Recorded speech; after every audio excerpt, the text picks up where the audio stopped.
Most people think expensive wine tastes better than cheap wine, and most people are wrong. The difference between a $40 bottle and a $400 bottle has almost nothing to do with what is in the glass. By the end of this video, you will know exactly which luxury bottles to walk past and which hidden gems to pick up instead. Number 5 to avoid. Celebrity-branded luxury wine. Celebrity wine sits on the shelf wearing a famous name and a lifestyle price tag. It is one of the most reliable ways to overpay for ordinary liquid. The insider truth is this: most celebrity wine labels rely on large-scale contract production. The famous person lends their brand, and a production facility fills the bottles. Industry commentary from major wine media points out that celebrity wines are marketed as lifestyle luxury products, positioned alongside far more established regional benchmarks, despite having a fraction of the track record or critical depth. In blind tastings and critic roundups for bottles under $50, celebrity wines rarely dominate compared to traditional producers.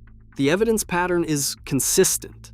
These wines command elevated prices, often $60 to $120, based on social media positioning, not on the kind of winemaking that earns decades of critical respect.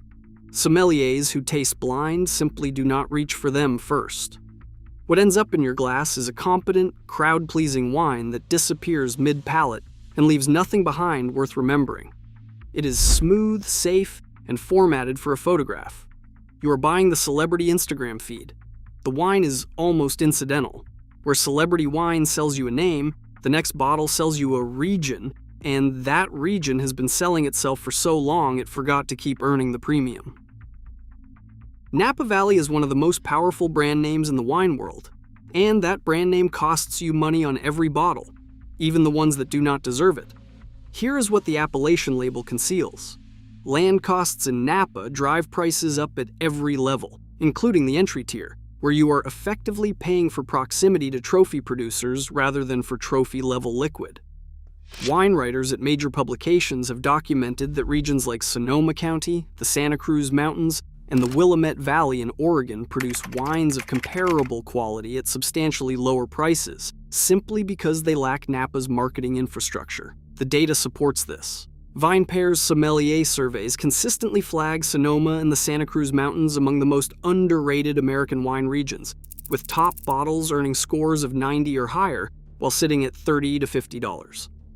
Napa wines at the same score range routinely start at $70 or $80. Sometimes far higher. What a mid-range Napa Cabernet delivers is ripe, dark fruit, confident oak, and that warm Californian weight, a pleasant profile you can find replicated and often surpassed across the ridge in Sonoma for half the bill. You are paying for the postcode, not the wine. The postcode does not pour. The next bottle dresses itself in centuries of heritage and a prestige price tag. The fine print tells a different story. Number 3, to avoid. Krug Clos du Mesnil.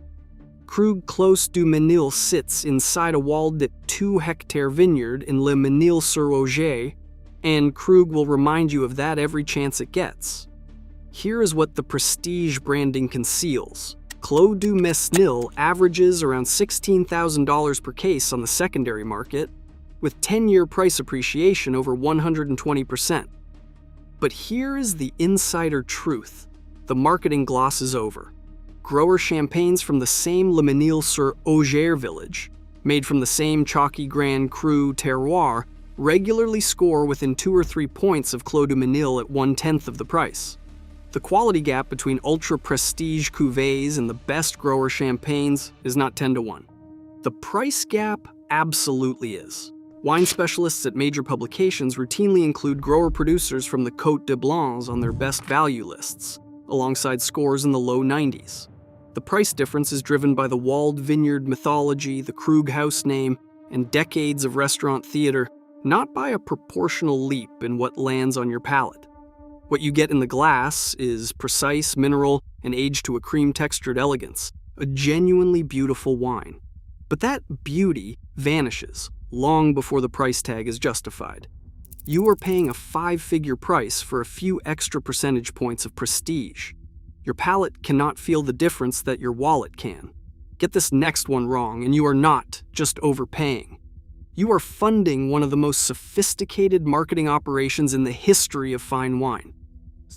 Screaming Eagle Cabernet Sauvignon is the most famous bottle in California, and it has used that fame to sell you something that has almost nothing to do with the wine.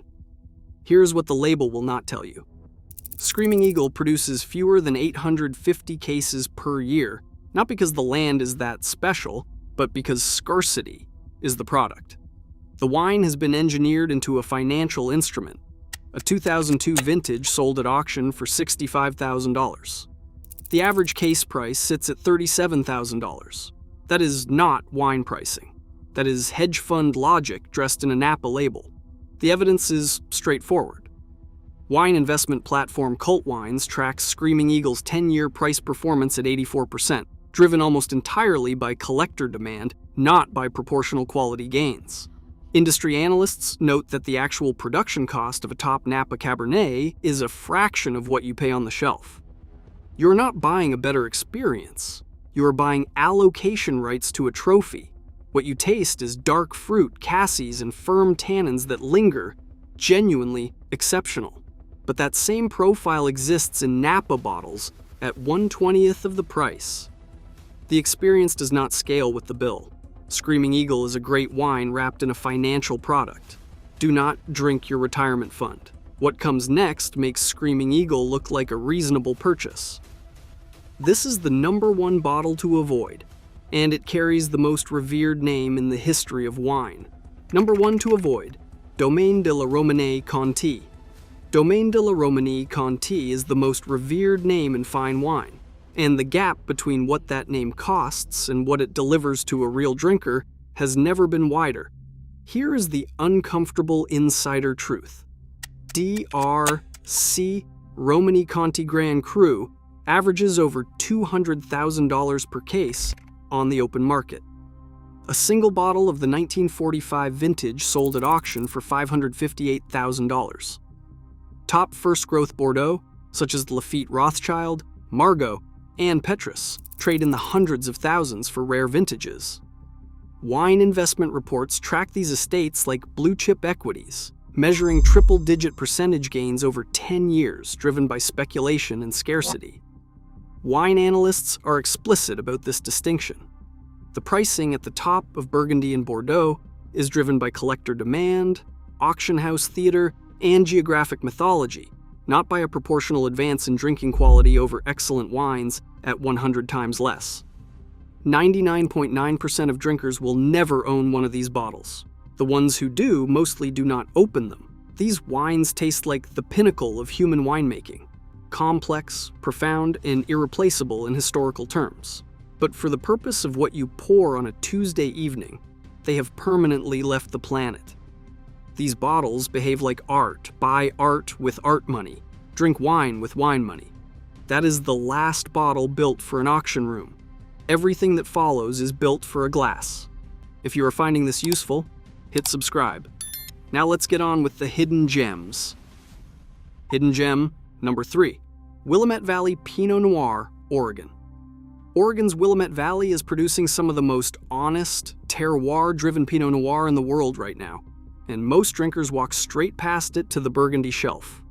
Willamette Valley benefits from a cooler climate and volcanic Jory soils that produce Pinot Noir with the earthy complexity and structural precision that Burgundy charges 5 to 10 times more to deliver.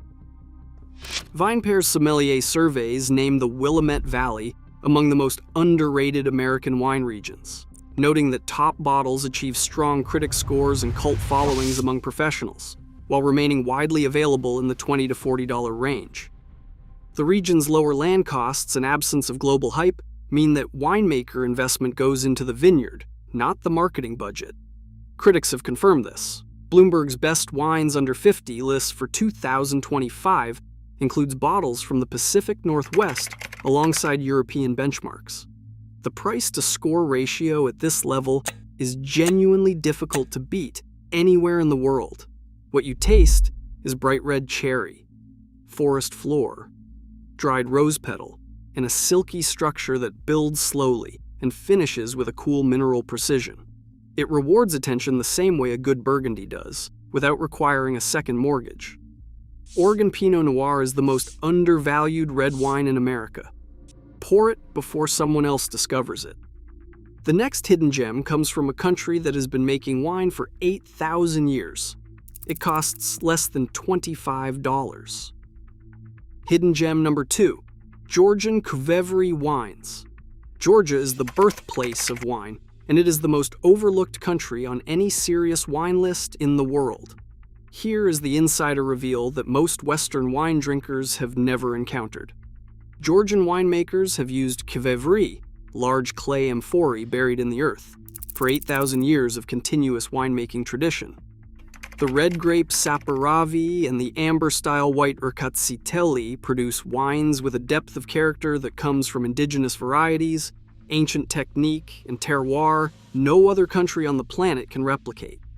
Yet, because Georgia lacks the marketing infrastructure of France or California, bottles with genuine complexity and aging potential remain widely available under $25. The evidence base is building fast. Regional wine experts have described Georgian Saperavi as one of the most distinctive red wine experiences available at any price. Multi-region reports on emerging wine countries place Georgia alongside Moldova and Portugal's Douro as destinations where serious character still comes at accessible prices. Saperavi hits the glass with deep violet color, dark plum, dried herbs, and a firm, structured tannin that clings and lingers long after the wine is gone. Erkatsiteli in the amber style delivers stone fruit, walnut, and a tea-like tannic grip that feels like nothing else you have ever tasted from a white wine. Georgia does not need a fancy label. 8,000 years of winemaking is the label. The final hidden gem won a blind tasting against bottles that cost 10 times its price. Nobody in the room could explain it. Hidden gem number 1, Australian Shiraz. Australian Shiraz is the most criminally underpriced serious red wine on the planet, and the data proves it every single year. Here is the insider truth the European fine wine market has spent decades suppressing. The Halliday Wine Companion Top 100 list, one of the most rigorous blind tasting evaluations in the Southern Hemisphere, regularly includes Australian Shiraz and Cabernet bottles in the $35 to $45 range, scoring 95 and 96 points. Bloomberg's 2025 list of the 50 best wines under $50 includes bottles from Australian producers alongside celebrated European names. Wine judges reviewing over 2,800 wines from 26 countries in 2025 confirmed what sommeliers have known quietly for years: Australian Shiraz at this price tier competes directly with wines that cost 2 or 3 times as much from France, Spain, and California. The land costs in the Barossa Valley, McLaren Vale, and Heathcote are a fraction of Napa or Burgundy, and that saving reaches the buyer directly. The flavor profile of serious Australian Shiraz at this level is not subtle, and it does not pretend to be. Dark blackberry, cracked pepper, a ribbon of bitter chocolate, and a long, warm finish that coats the palate and refuses to leave. There is no apology in the glass. Full weight, full commitment, fully earned. Australian Shiraz at $40 delivers what trophy bottles charge $400 for. The glass does not lie. Across all 8 bottles, one truth stands out. Real wine quality hides in the glass, not the label. Do not buy the label. Taste through it. Subscribe if you want more like this.